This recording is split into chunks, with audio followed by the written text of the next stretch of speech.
ये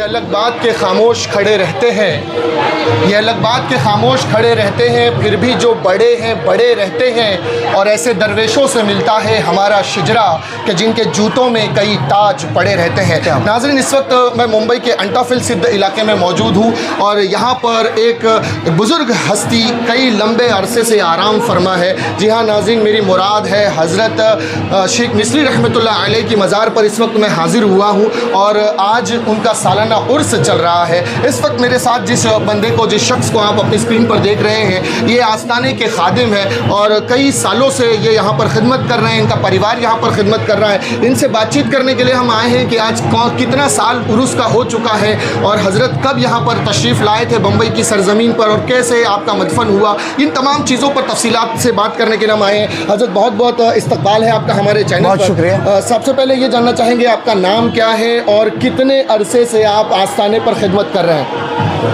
अस्सलाम वालेकुम नाज़रीन, मेरा नाम मोहम्मद काज़िम आरिफ अहमद जी है। सरकार की खिदमत में हूँ। मेरी माशाल्लाह 5वीं या 6ठी नस्ल है। 1843 में बॉम्बे गैजेट में कलेक्टर में ये शाया हुआ है कि आप 550-600 साल पहले आए थे। 1843 में ये शाया हुआ था कि आप 550-600 साल पहले हज़रत शेख मिस्री आए थे। ये मिस्र से आए थे, इजिप्ट से। समंदर के ज़रिए आए थे। उस वक्त कोलियों का यहाँ पर रहना था।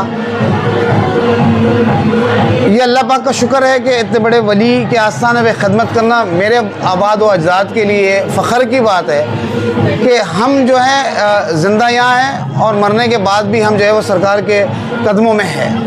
बहुत कम हिंदुस्तान में ऐसी फैमिलीज़ है या बहुत कम ऐसे नामवर शख्सियत है जो इंतकाल के बाद अपने घर के सामने दफना दिए जाते हैं। कोई शख्स भी मौत से दूर नहीं, जब मौत होती है उसे कब्रिस्तान में पहुंचा दिया जाता है।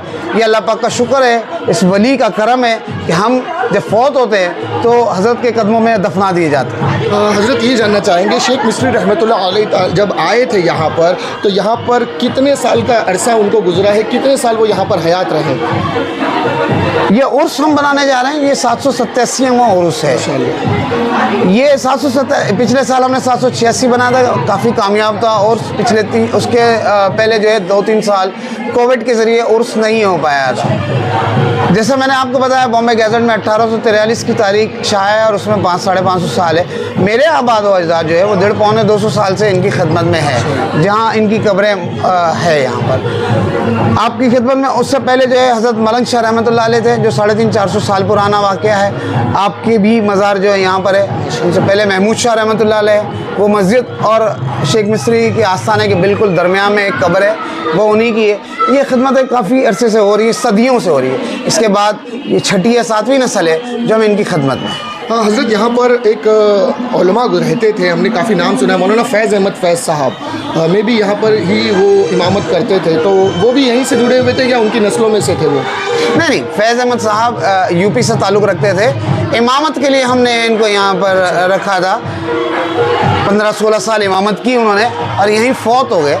और यही वजह है कि जो उनका नमाज जनाजा जो है वो आस्थाने के बाहर पढ़ाया गया था और फैज़ साहब की मैयत को जो है हमने उनके गांव में भिजवा दिया था, उनके आबाद व अजदाद में। तो वो सिर्फ यहाँ पे इमामत कर रहे थे। तो हज़रत की जो नस्ल है, हज़रत के जो जानशीन लोग हैं, जो उनके विरावारिस थे, वो अभी भी है या यहाँ कहाँ पर है, वो जानना चाहेंगे? शिजरे सामिया मेरे पास मौजूद नहीं है। ये बात 200-250 साल पुरानी है। लेकिन आप जो है मिस्र से ताल्लुक़ रखते थे।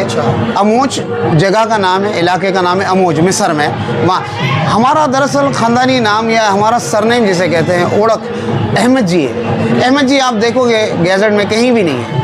ये अमोज जो है वो अहमद जी से ताल्लुक़ रखता है। ये मैं कह नहीं सकता कि हमारे ख़ानदान से कोई रिश्ता होगा या इनकी खिदमत में हो गए, लेकिन मैं ये बता रहा हूँ कि तकरीबन 300 साढ़े 300 साल से बॉम्बे कलेक्टर में जो है वो ये है कि हम इनकी खिदमत कर रहे हैं। और हज़रत शेख मिस्री रहमतुल्लाह अलैह का ये करम रहा है कि हमारे आबाद व अजदाद यहाँ इनकी खिदमत में रहे। हज़रत जैसे कि हज़रत का आस्थाना यहाँ पर है, दूर दराज से लोग यहाँ पर आते हैं, और जब हज़रत हयात थे या हज़रत के विसाल के बाद कोई ऐसी करामात यहाँ पर रुनुमा हुई हो जिसे लोग बयान करते हो नस्ल दर नस्ल? बिल्कुल, मैं बता दूँ कि जब हज़रत शेख मिस्री यहाँ आए थे, ये इबादत के घर से आए थे। चूँकि कुलियों का ज़माना था, समंदर नज़दीक था। आपने सुना होगा तारीख़ में हम पढ़ते हैं कि नमक तोड़ो आंदोलन जो है वो जो यहीं पे हुआ था, तो ये समंदरी किनारा था। ये अभी लोग बढ़ते गए और ये जगहें जो कम हुई, तो यहाँ पर नमक के अगर हुआ करते थे। अच्छा, नमक काफ़ी बनता है यहाँ पर और आज भी बनता है। उस वक्त गरीब जो है वो इनकी रोज़ी जो है उस नमक से हुआ करती थी, और वो अगर मैं जाया करता था नमक लेने, और वो खटारे, उस वक्त खटारे चलते थे 2 टायर, वो बैलगाड़ी पे लेके निकलते थे। हज़रत चूँकि यहाँ इबादत की घर से आए थे, आप कद्दावर थे, साफा पहना करते थे, सफ़ेद पोश में हुआ करते थे, ये मेरी दादी बताती। अच्छा, तो जब यहाँ से वो लोग नमक भर के निकलते थे तो हज़रत इनको रोक लिया करते थे और ये कहा करते थे कि इसे जब भी फ़रोख्त करना, इसे शक्कर के भाव बेचना, मिस्री के। अच्छा, मिस्री यानी खड़ी शक्कर, मिस्री के भाव बेच। लोगों का ये कहना होता था कि हज़रत हमने खुद अपने हाथ से नमक अभी भरा है, मिस्र के भाव कैसे हम बेच दें, कैसे मिस्री के भाव। आप ये कहा करते थे कि आप अगर नहीं है तो आप खोल दो। अच्छा, जब वो बोरियां खोल दी जाती थी तो वो नमक जो है वो सारा मिस्री बन जाया करता था। ये आपकी करामात है। मैं एक और बात बता दूं, जैसे यहाँ पर मेरे आबाद व अजदाद ने कहा है कि जुमेरात के वक्त उस ज़माने में अक्सर आबादी कम हुआ करती थी। शेर जो है हज़रत के सराहने आया करता था यहाँ पर, जिसकी पूँछ से वो अपनी सफाइयाँ करता था। आज नाम बदले हैं इलाकों के, लेकिन उस वक्त बड़ी पीढ़ी कहा जाता था। वहाँ पर वो शेर जो है वह वहाँ चला जाता था। दूर से, काफ़ी दूर से उसकी आंखें चमकती थी। लोग वागडोला कहते थे कि वागडोला आए। तभी मराठी ज़्यादा हुआ करती थी, चूँकि कोली हुआ करते थे, लोग वागडोला कहते थे।